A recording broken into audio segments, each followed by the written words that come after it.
Колку средината, законската одредба ќе проговориме на крај колку има расположение да се смени, какво искуството во други држави, дали функционира некаде. Меѓутоа ме интересира, многу често ние сме народ кој што знае да умува на другите и може би некој рекол ти си луда, зошто му даваш да ги гледа, да речеме.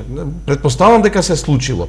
Дали има такви влијанија, како го чувствувате размислувањето на средината, бидејќи ние како да не сме подготвени како општество да гледаме на нешто на разводот како на нешто нормално, дека е нормално да се договорат двајца и да има еден цивилизиран развод. Ама децата не се мои. За јас да сега средината ми реагира и јас ќе правам нешто проблеми инати или било што кон родителот. Значи детата се наши. Колку се мои, толку се и негови. Без него тие деца немаше да постојат, така? Значи, тоа е мојот став и јас многу разговарам со моите деца. Значи, сега мојот бивш сопруг си има девојка, значи јас тоа го ценам позитивно. Моите деца се радуваат кога одат таму, срекни, внимание им се пружа љубов. Зашто да не? Сите може да бидат срекни.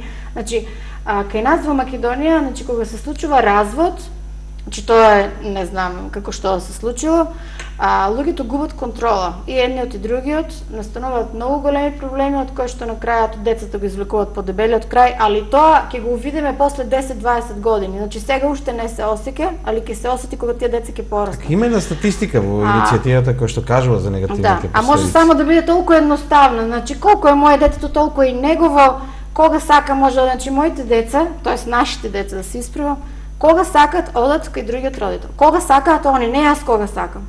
Така. Ниту имаме договор, ниту имаме уклучено социјално во целата приказна. Значи, прекитно се договоривме. Значи имаме ѓусевен договор, а не договор кој што би го наметнал. Точно. И имаме се уште комуникација во врска со детето. Ако моето дете е болно, заврши во болница, значи јас веднаш ќе звонам на родителот, извини, дојди ако можеш во болница, детето потребен си има. Значи, така, очигледно